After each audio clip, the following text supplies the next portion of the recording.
Hello and welcome everyone to the very first Chess Lifestyle stream in Liverpool. I would love to give you a room tour, but to be honest, my setup is looking so nice right now. I don't even want to move my laptop.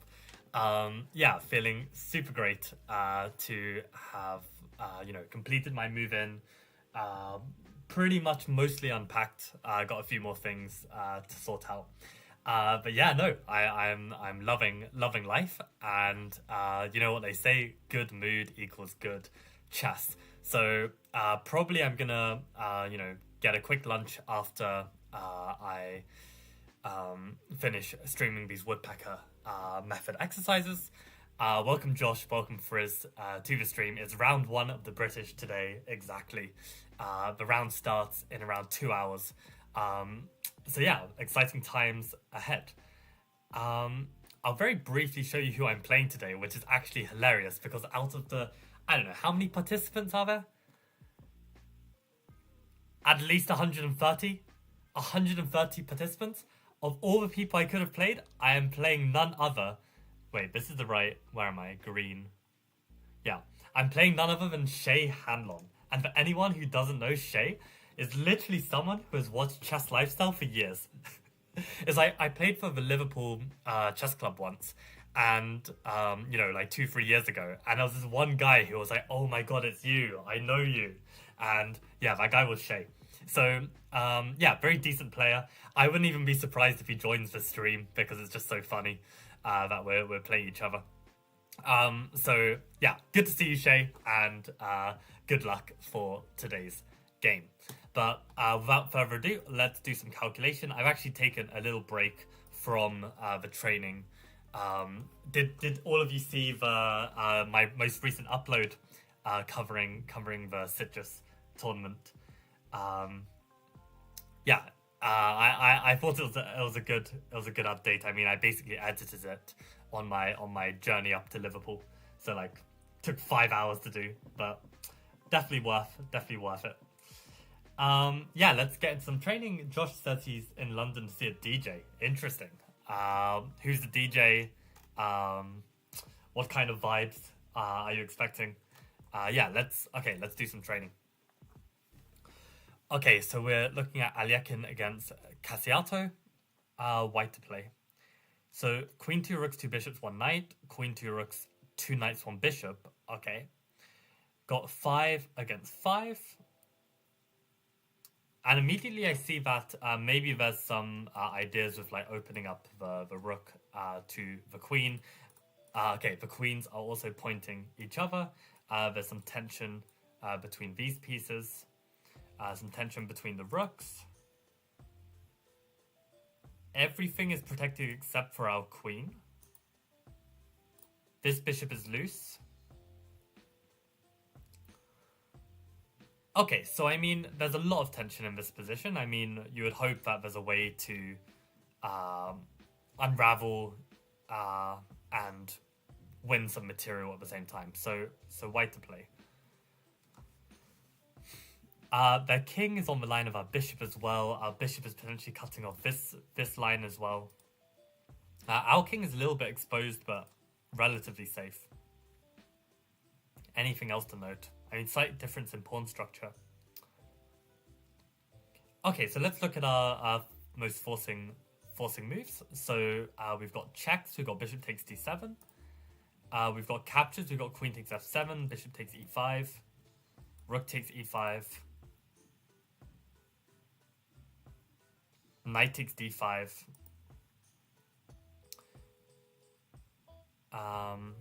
So those are our checks and captures, and then threats. I guess knight b5 hits the bishop. Maybe there's some ideas of trying to do this as well. Okay, so let's start with our checks. So bishop takes d7. If they were to take with the queen, this would be a bad idea because we could go bishop takes knight, and after bishop takes, rook takes, queen takes, we win material. So bishop takes, what if they take with the knight? Well, then we can take their queen. So then bishop takes knight. I mean, they're pretty much forced to take with the king. I mean, if they move their king away, we can at the very least take the queen and then be up a piece. So at least. So bishop takes knight, king takes is forced. We've got a few different checks we can try and make use of. Also check on f7. Check on f5.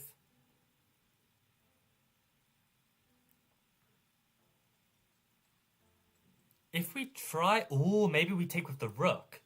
Because the rook protects the queen, right? So if they try and throw in queen takes, then we can take with the rook. So bishop takes knight. King takes. Rook takes e5. And if they just take back our rook, then we win their queen. So I think that's probably it. I think rook takes is the tricky move to spot. Let's just double check there are no in-between checks. So let's imagine we take with the rook and we play this check. We just go king h1. Nothing to worry about, right?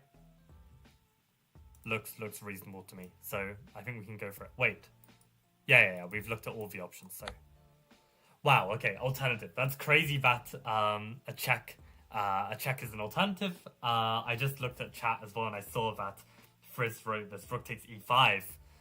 Yeah, I mean, that's such a more awkward way of doing it. I mean, if this is forcing, this feels like the much cleaner way. Like rook takes e5 looks like there's more possibilities that you'd have to consider. But I guess it works because the point is that the knight can't take back, it's pinned.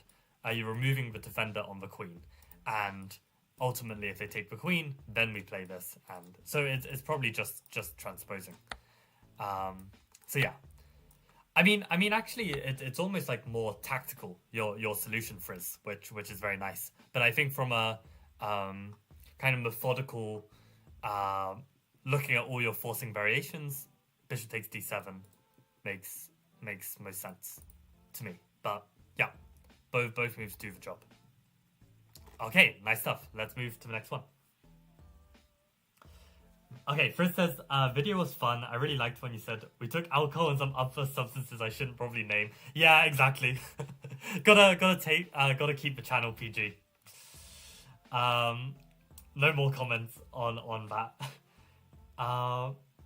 Will we get some game recaps at some point? Possibly. I mean, the thing is, it's like, I need to try and work out, like, I mean, obviously you guys would enjoy looking at the games. I mean, I'm wondering maybe I'll make it, like, members only or something like this, because if I just release all the games, I mean, this is just easy for my opponents to use as preparation. So I'm a bit paranoid about that. It's also a lot of effort to analyze and go through all of them. So a part of me is like, well, do I want to save it for lessons, or do I want to at least, monetize them? I don't know. So we'll see. But yeah, I really don't have the time right now. But definitely something I'll think about.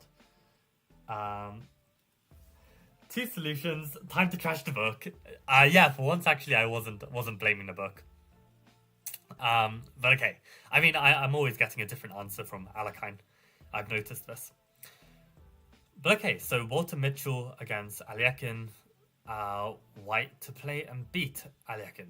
So what's going on? We've got Queen, Rook, Rook, Bishop, Knight. Queen, Rook, Rook, Bishop, Knight.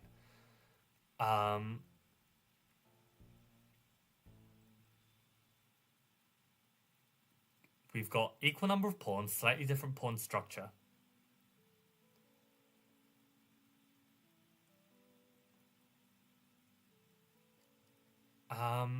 So what's going on? I mean, okay, our queen is kind of being attacked, but then the bishop is preventing the pawn from capturing. All of our pieces are protected otherwise. This is a very important job, so potentially queen takes e4 is on the cards. We need to watch out for such a move. We also have tension, X-ray pressure as well, tension on the knight. All of black's pieces are protected as well.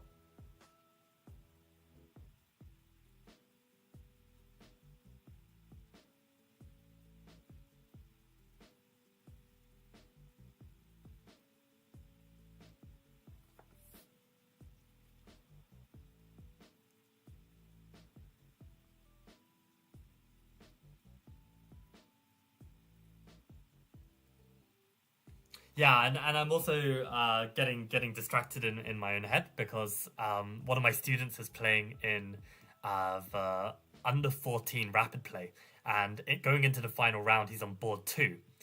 So he's having an amazing tournament. He's on 5.5 out of 8. And in the final round, he's playing Rock Yu, who is one of the top under 14 players in the country. He's like 2100 rapid, and my student is 1700. And the thing is, my student has actually beaten Rock Yu, I think, last month or the month before. And they've got the same colors again. And I was looking at the game, like, I don't know, just before the stream. And my student decided to deviate in an opening which he beat Rock Yu before. I guess he was like thinking, maybe Rock Yu's like prepared something. But he's chosen like the most ambitious line against the Alekine's defense. And last time I looked, he had like a pretty bad position. So it's just like I don't know why you would deviate and then play the most critical line, especially given you don't have so much experience in it. It's like, just play the same line. Like, he's more afraid of you than you should be of him. But okay, this is all stuff I'll have to tell him at a later point. But yeah, anyway, what's going on here? So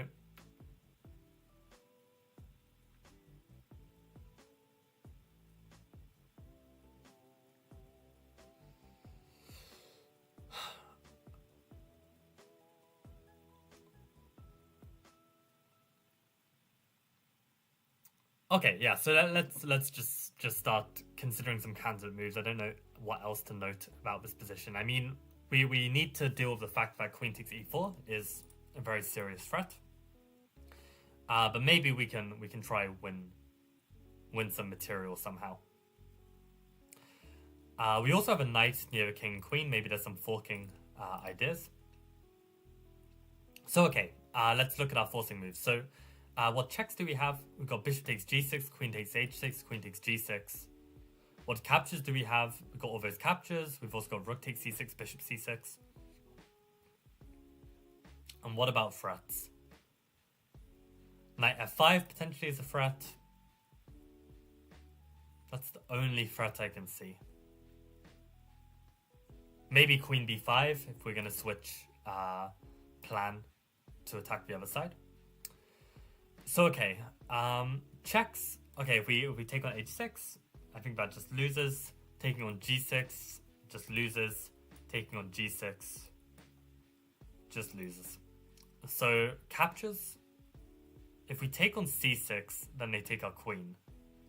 We take on c6 with the rook, or they take back with the bishop. We can take, and then they'll take our queen. Again, doesn't look so good. So then threats, I mean, I only see this knight f5. If they take our queen, we take their queen with check. And then we actually win the knight on c6. So is knight f5 actually just winning then? If knight f5, and they take our knight...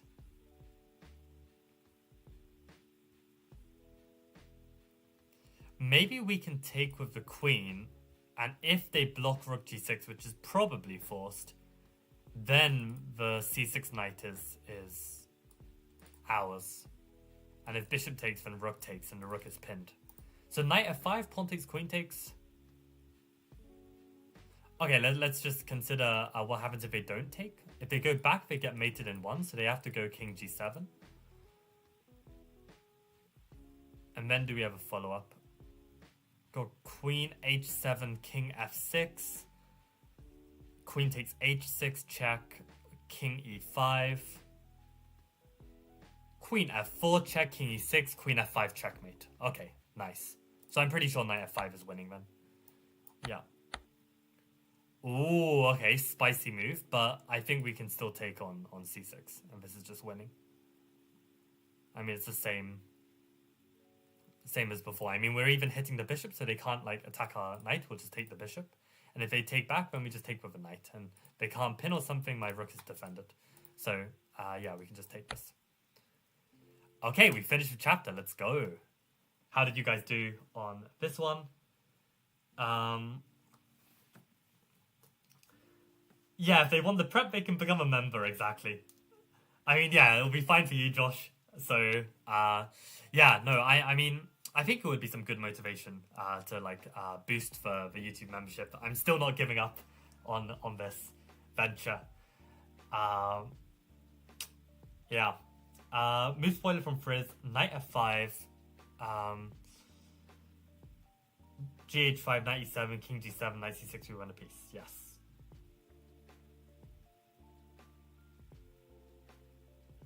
A Knight F5, G F5, Queen H5, Rook G6, Bishop C6. What line is that?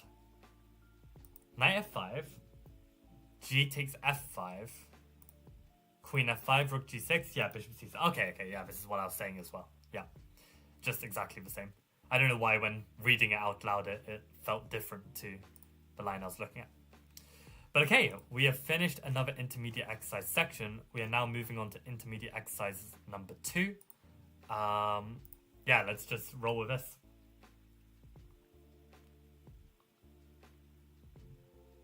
Queen takes F5. Right. Yeah, that's what threw me off a bit. Exactly first. Okay, nice. Let's go to the next one then. So we're now on to Hervé again. Black to play. I feel like this position looks extremely familiar. Maybe I've seen the game before. Rook takes F3 is something that really jumps out because after pawn takes, you've got Bishop H3, which just leads to checkmate. So Rook F3, let's just very quickly see if this just wins easily. If the king were to move, at the very least, we've got a move like Rook E3 and we pick up the queen. And what's the material like? Oh, we are down material, so we need to be a bit careful. Okay, let's do this properly. So 1, 2, 3, 7, 4, 6. Okay, so we've got a pawn, but a bishop down. Okay, so yeah. No, rook takes is what we're looking at. Rook takes.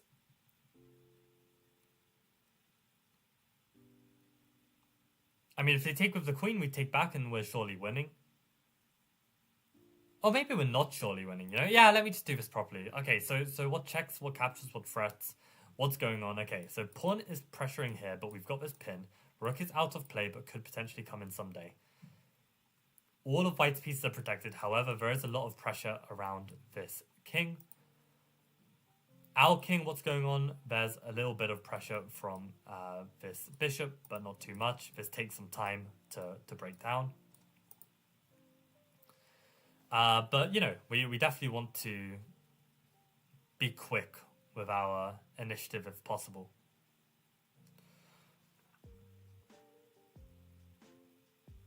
So what candidates do we have? We've got this check. We've got this check.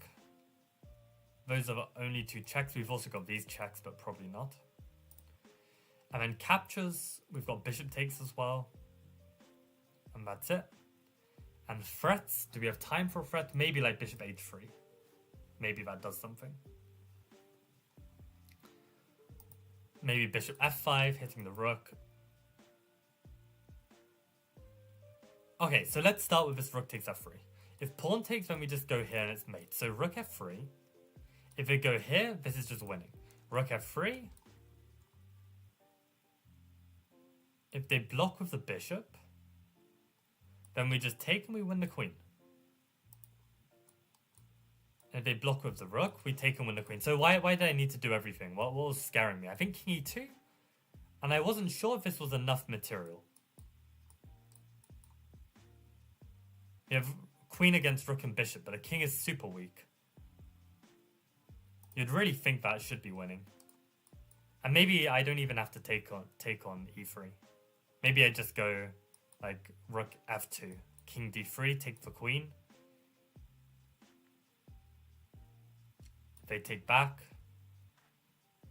Take their bishop. They take back. And yeah, then I have queen against 2 pieces, so that's definitely winning.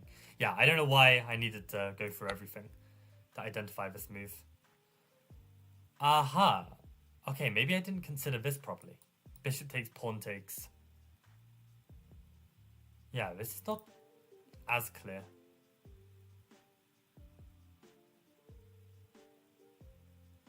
I mean, you'd think that this is just enough, but this is one candidate. What other candidate got? Queen h1 as well. I think king e2 looks like it's improving for white. I think we have to take the queen. Wow. Okay, we got one wrong. That's humbling. So bishop takes f3, g takes f3. And black is happy if the g and h pawns hold the balance. And black is happy.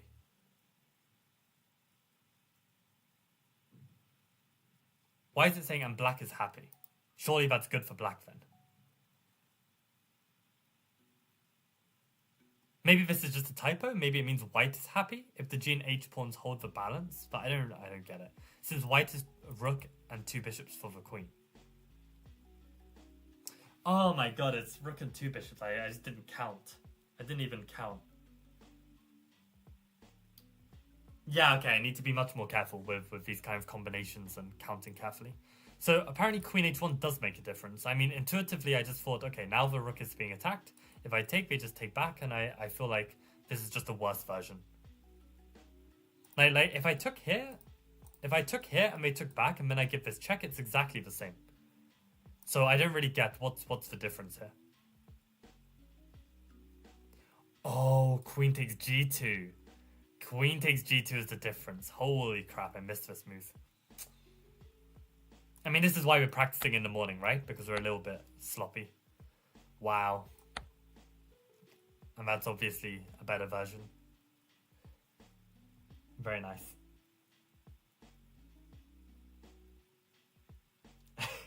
Nobody wants to grind now, says J-Boy. Go play the Leech's Marathon. Not if you've got a classical chess match in an hour and a half. So grinding is indeed what we have to do on this channel right now. Rook takes f3 looks good. King e2, rook f2 maybe. Yeah, that was my kind of conclusion. Gloin, welcome to the stream as well. Yeah, seeing queen g2 from afar is not simple. Good luck studying. Yeah, good luck with the marathon as well. Have fun with that. I mean, I wish I could play in the marathon, but yeah, we've got bigger fish to fry currently. Yeah, but yeah, very, very, very nice. Rook f3. And inserting king h1. Yeah, good to see these tactics. Okay, let's keep going. I can't believe we've got 38 minutes to go. I mean, this shows that, you know, like taking even like a few days off from training any chess, I mean, you start to lose a bit of sharpness. Okay, so Jay, you must be new to the channel. What is my FIDE rating? I think my live FIDE rating is 2044, if I calculated that correctly. And yeah, I'm playing another 9-round tournament starting today, starting in an hour and a half. So yeah, a lot of hype. How about you? What's your kind of level? What's your chess story? Feel free to share in the comments below. In the chat. Okay, so Bogolyubov against Hervé, so more Hervé, black to play. We've got 2 rooks, bishop, knight, 2 rooks, bishop, knight, 3, 6, 7, 4, 7. Okay, so equal material. We've got opposite colored bishops. Our knight has some tension. Our rooks are on a battery on this file. Bishop is adding a little bit of pressure.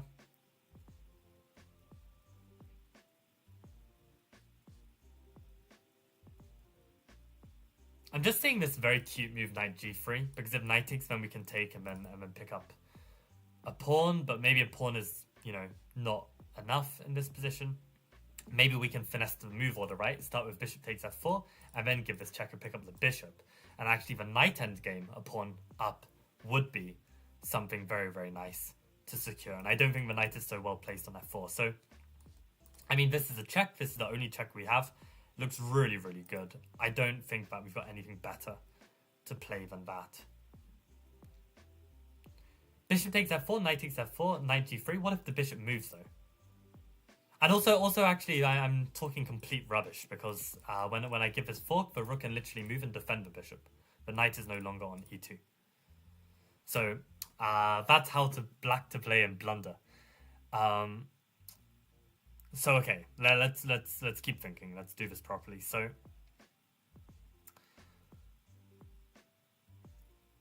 what candidate moves do we have? I mean, the knight is loose, the bishop is loose. We've got opposite colored bishops. So, okay, checks, we've got bishop takes f4. Captures. We've got knight takes d4.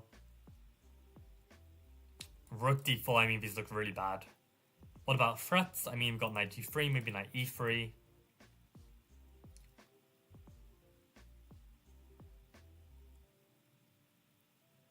And that's about it. So bishop here is really not working, right? I'm losing a whole piece.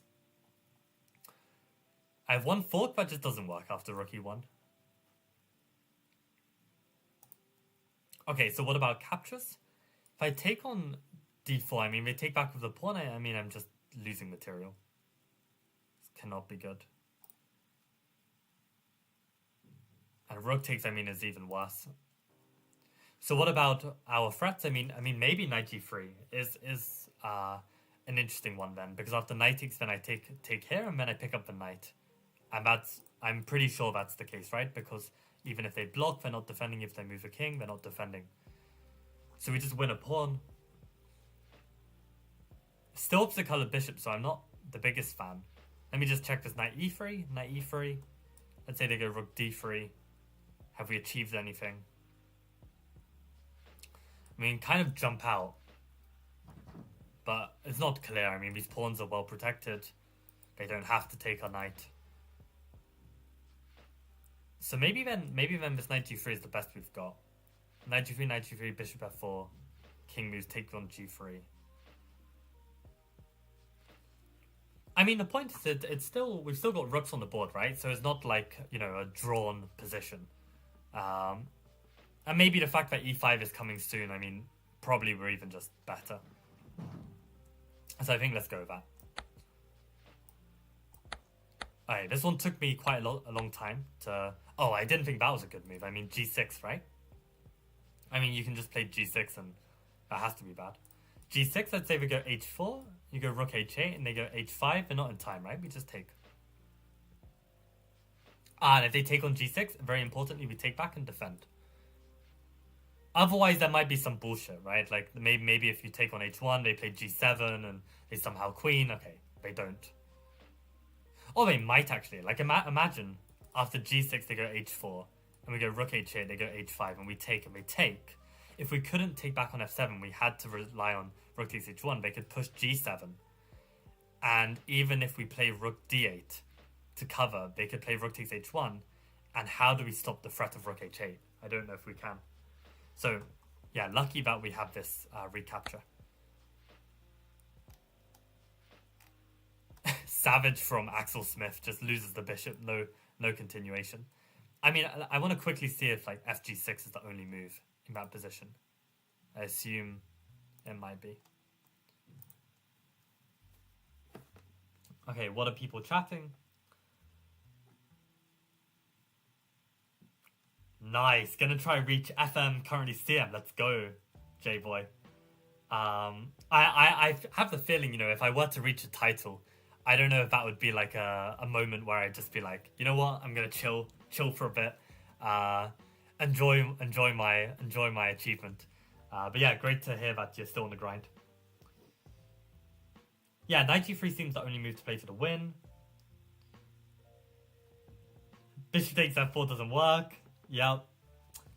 Okay, see you around, J-boy. Is winning because all the pawns are on black. I remember opposite colored bishops that only draw when they stay. With rooks on the board, better pieces and pawn structure wins. Yeah, exactly. The side with the initiative as well will also win. And all the pawns are on black squares, right? Let me think about this. If they're all on black squares. Yeah, as the side that is the pawn up and pressing, that's the colour of square that we want the pawns to be on, because then they'll be vulnerable.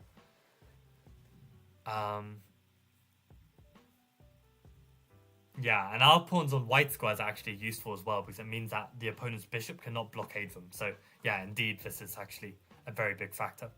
For some reason, I wasn't thinking about colours of pawns at all, but yeah, really, really good point to bring up. Yeah, so I wanted to quickly just look at this h4, rook h8, h5, rook h7, and I believe this is the only move. Oh, it's not the only move. Okay, if I take on h1, they go g7. Ah, rook h2 first, and then rook d8. Very nice. Very, very nice in between move. I did not see this one. So yeah, really, really good to see. Otherwise, we're in trouble, right? If I play rook d8, then I'm lost. Because I don't have rook g8 because this is a pin. But yeah, rook h7, very, very nice. Nice move. Okay, perfect. Let's move to the next one. Tricky, welcome to the stream. Apologies for ignoring your messages. Have you started your British Championship yet? Have you played any of the sections? You'll buy me a sausage roll? I mean, sure, I'll take it. I'll take it.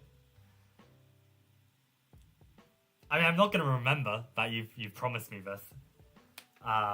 But okay, let's get to see him first. Yeah, exactly. Pawns on black squares so we can attack them, but counterintuitively, we want our pawns to be on the same color as their bishop. Even though they're a little bit more vulnerable, they kind of block that bishop out. So, as the side that's trying to push for the win, this is useful.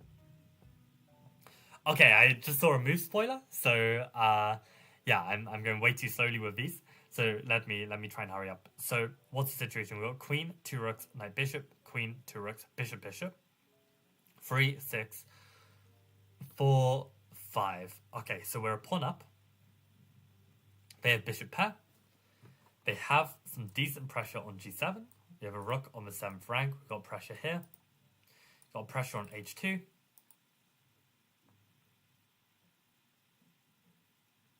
I'm suddenly seeing ideas of like maybe getting in like some fork, right? Like bishop h2, rook b2, queen e5, and trying to win. Oh, there's no way that just happened. I just like accidentally mouse slipped an exit page. Okay, whatever. I mean, this looks very forcing, right? And we win a pawn. We also reduce the pressure on g7. That looks very, very nice. Bishop h2. What if they go king h1 though?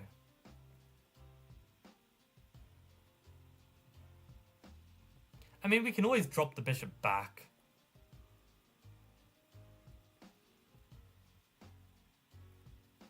And if they take on f6, we can always take like this. But the problem is if we take on h2 and we go back to d6, there is a threat, I think, of rook e1.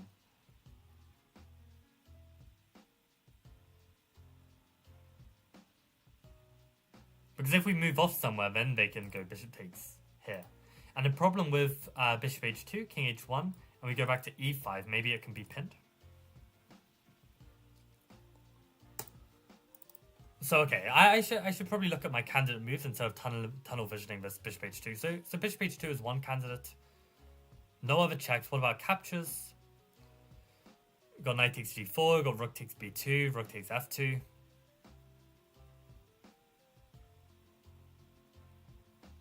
And then threats.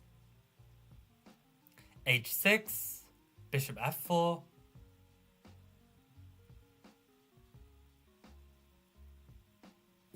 We should also... Okay, I didn't spend long enough to make note of the position. My rook is also hanging, but maybe we've got bishop takes h2.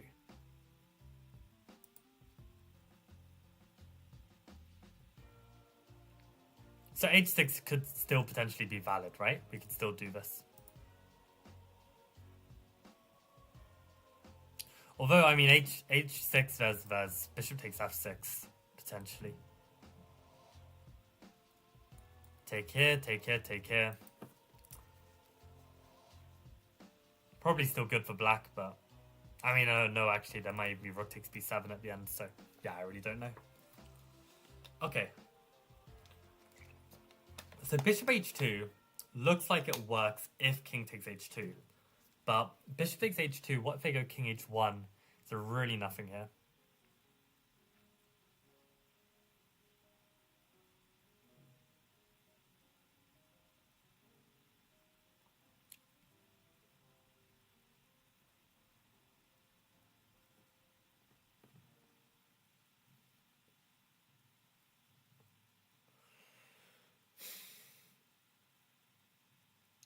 Yeah, I don't see a strong continuation. So let me consider my candidate moves. So, uh, knight g4. I mean, they just take it.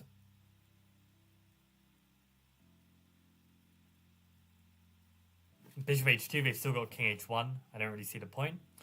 Rook takes b2. I mean, they have to take back on b2. If you go bishop takes h2, they can just go king h1. But what about rook takes b2, rook takes b2, queen e5, threatening both checkmate and the rook? Yeah, that's probably it. Yeah, this is why it's so important you look at every candidate move, because, I mean, at first glance it looks like this rook takes b2 is just the same motif, but actually, no, it's slightly different, and very importantly different. So rook b2, queen e5.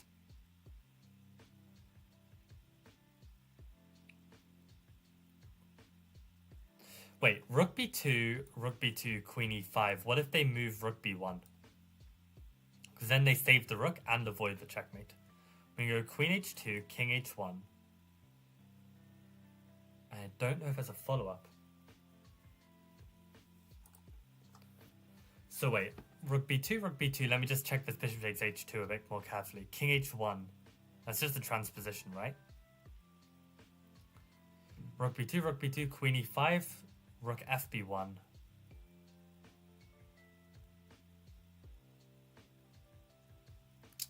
Okay. And what about my threats? Bishop f4, they just take it. h6? I mean, they can just go queen h4. They don't have to take the rook. Very stuck on this one. Bishop h2, king h1. Is there really nothing?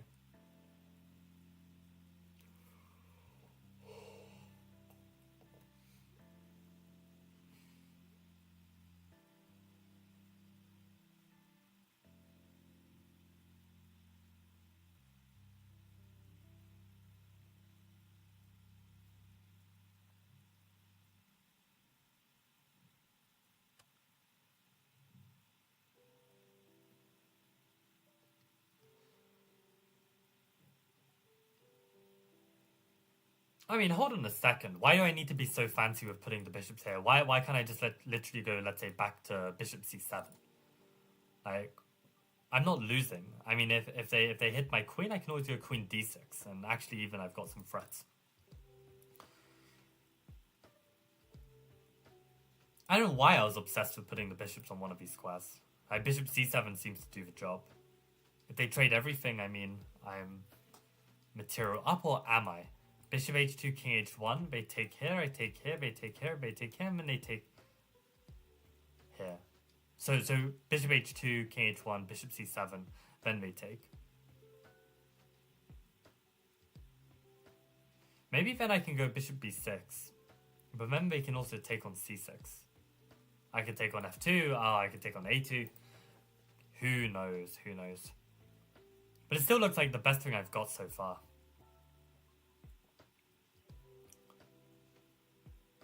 Rook takes f2 doesn't do anything.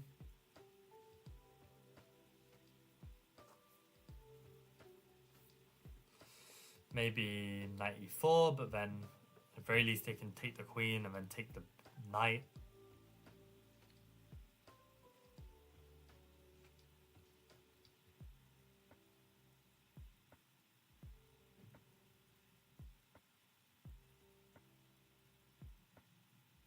Oh, hold up. Rook takes b2, queen e5. If rook b1, I go queen takes e5, king f1, and bishop f4. Maybe that traps the queen. Wow. I think that's it. It's so tricky to see. Yeah, I think that must be it then. So I was just thinking, like, can I make this queen e5 work? Because it's almost working after king f1, and yeah, it's just involving this bishop f4. Very nice. Yeah. Wow. Okay. Really, really tough find.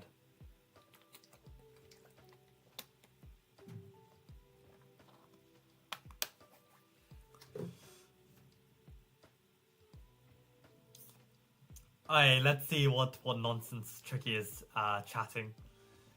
And if Riz got the correct answer. Okay, a very early rook b2, queen e5 from Frizz, but did he see the full combination?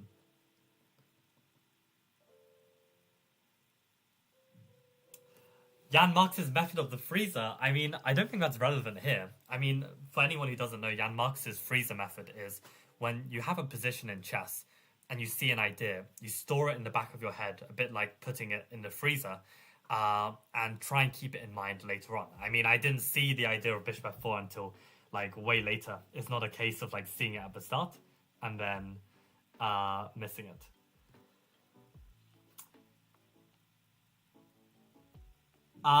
Very interesting comment about my diet, Tricky.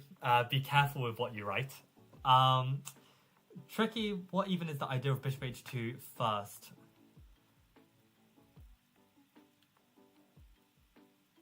Yeah, exactly. I mean, if king takes h2, then it works.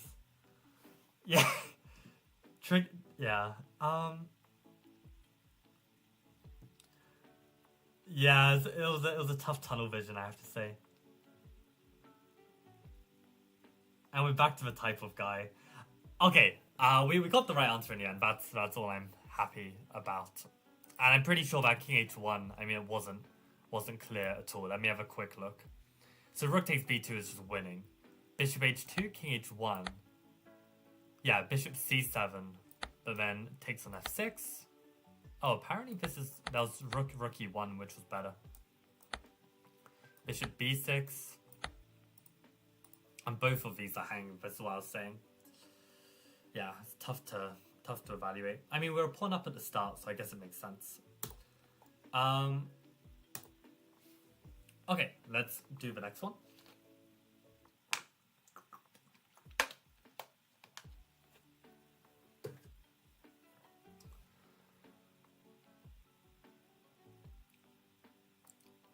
Okay, so my first instinct is like, I'm surprised queen g6 wouldn't be winning. And of course, you've got this instinct of bishop g6 and picking this up. But I'm not too sure which one's going to work and how it works. So let's spend a bit more time thinking. So queen, bishop, same color bishop. We've got 4 pawns, 4 pawns.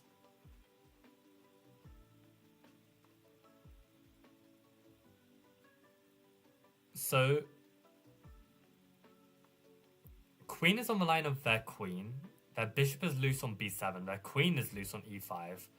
Our queen is loose on g5. We've got a passed g and h pawn. They can create a passed pawn because they've got a 4v2 majority. Their king is exposed. Our king has got a bit of shelter, but it's not so safe either. I mean, there is checkmate in 1. So that means that in this position, we either need to have a check or a threat that also protects this square. Like if queen h4 was useful for something. So, okay, what checks do we have? We've got queen g6. The other checks all lose the queen. Don't really trust that. We've got bishop g6. Bishop e6 I don't think makes any sense either. They just take it. So bishop g6 or queen g6, maybe even queen h4 could be legit if there was some way we could like get this in, but I think it's just too slow. This is also blundering this, unless there's like some queen c7 and that's the best we've got. So let's look at our checks first. Queen g6.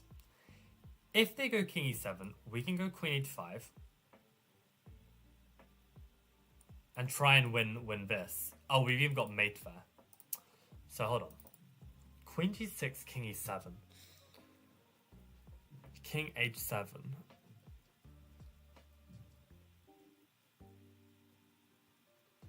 Queen g6, king e7. Queen h7, king f6.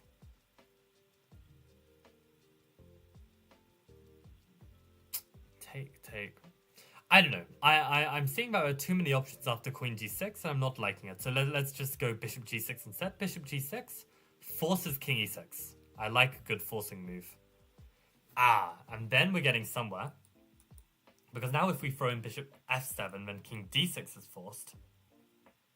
And then we go queen d6, and then king c6 is forced, and then we go bishop e8, which looks like it's winning. Yeah, so that's, well, once you get the instinct that there's probably too much to look at, that's where the shallow calculation kicks in, and this is very good. Bishop g6, king e6, bishop f7, king d6, queen d8, king c6, bishop e8, queen a8, queen a8. Very nice. Good stuff. Took a glass of water before seeing the puzzle too. Yeah. Actually, yeah, no, my instinct to try and, displace the king's protection to the queen, it wasn't really bad, so I need to do more of these.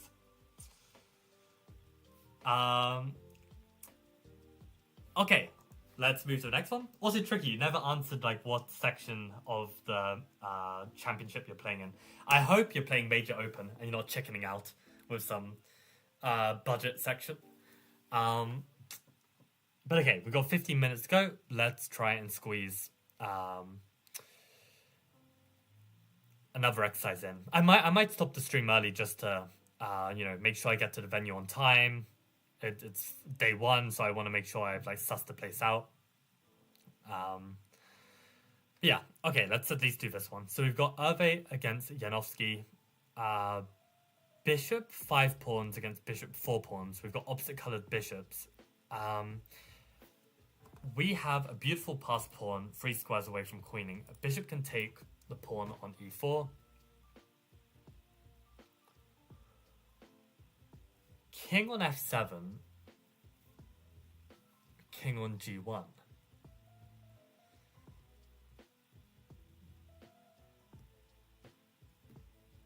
Okay, so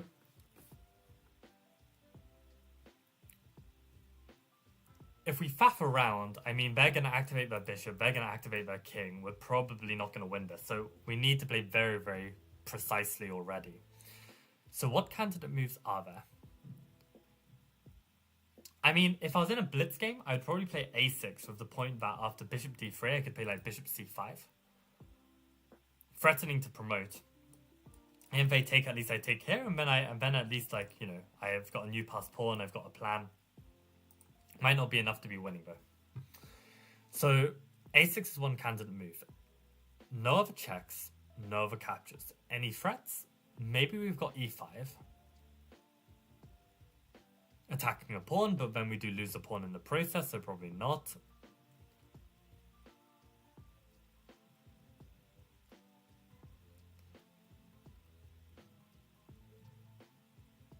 Bishop c5 first move is quite interesting, actually, because if they take, then we can probably push a6, and there's no way for them to stop the pawn. So bishop c5 move 1.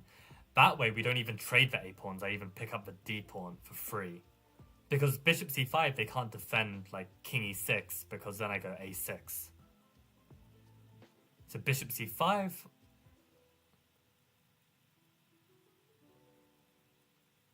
Yeah, bishop c5, they take on e4, I just push a6. Like, they're never going to be able to push c5. Yeah, bishop c5, what a move. What a beautiful move. Okay, and then we just take the pawn for free. Nice, let's go. So, okay, I think we had one slip-up in the Woodpecker, but this was a great warm-up. Feeling sharper for sure compared to the morning. So, we'll take that. And let's see how chat did. Jovan is asking what my name is on Lichess. You can find me on Ponziani Master. That's my Lichess name. That's crazy. Worrying about losing rating, but I mean, your rating is 1700, right, Tricky? I mean, you shouldn't worry about losing rating when all your opponents will be high rated. Bishop c5, very nice. Okay, Tricky. If you see things in 5 seconds, you need to start playing like higher sections because, yeah, respectfully, I'm pretty sure I'm more than 2 times better. Having said that, I mean I did teach Tricky quite a fair amount of chess, so But yeah, I mean, it's just rage bait at this point, isn't it? I just can't be asked. I can't be asked. So, okay, whatever. Like, enjoy your chess, Tricky. Hope you do well. And yeah, I'm gonna try my best for this tournament. Have this round one against Shay. Very very excited to be playing another tournament so soon after Spain. So yeah, good warm up. And yeah, glad that you can get some training in too, Frizz. And okay, see you guys tomorrow for some more Woodpecker training before a round. Okay, let's go. Let's do this. Bye.